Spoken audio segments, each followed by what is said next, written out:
A Wisconsin judge on Monday found the state's Elections Commission and 3 of its members in contempt of court and ordered the commission to remove up to 209,000 names from the state's voter rolls, in a case that could have major implications later this year in a key battleground state.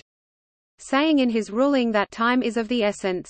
Judge Paul Malloy said that there is no time to wait for the case to make its way to the Wisconsin Supreme Court and ordered that the state pay $50 a day until it starts removing people from the voter rolls. Malloy also ordered that the 3 Democrats on the commission, Ann Jacobs, Julie Glancy and Mark Thompson, pay $250 a day each. The state Justice Department asked Malloy to stay his order of contempt pending an appeal of his ruling, but the judge denied the request. "I can't be any clearer than this," Malloy said, according to the Milwaukee Journal-Sentinel. "They need to follow my order." Bernie Sanders' top pick for Democratic nomination in latest Iowa poll ahead of February caucus. The case is being closely tracked on a national level, as Wisconsin is one of the most politically prized states up for grabs in this year's presidential election. President Trump won the state by fewer than 23,000 votes in 2016, becoming the first Republican to win Wisconsin since 1984, after Democratic nominee Hillary Clinton infamously failed to campaign in the state. Democrats are trying to remedy their loss this election season by holding the Democratic National Convention in Milwaukee this summer and aggressively targeting voters in the Badger State. State Democrats in Wisconsin are fighting the lawsuit, saying the purge would unfairly affect their voters. Republicans, however, argue that they merely want to ensure that people who have moved are not able to vote from their old addresses.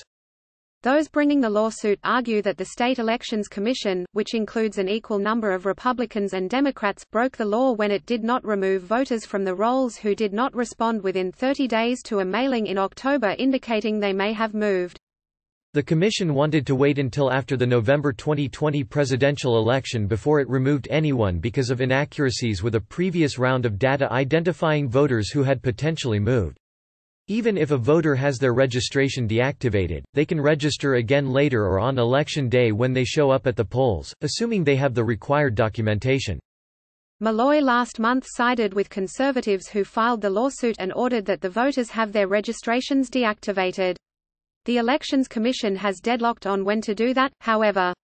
That led to the filing of a motion to find the commission in contempt and face $12,000 a day in fines if it doesn't move to purge the voters. Click here to get the Fox News app.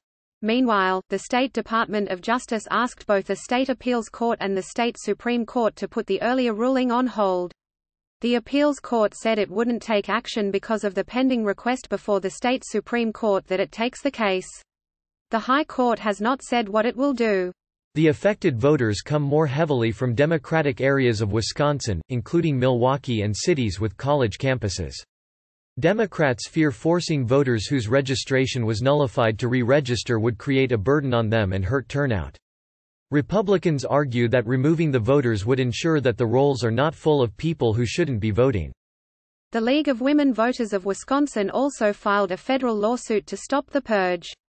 That lawsuit argues that it would be a violation of constitutional due process rights to deactivate the registrations of the voters without proper notice.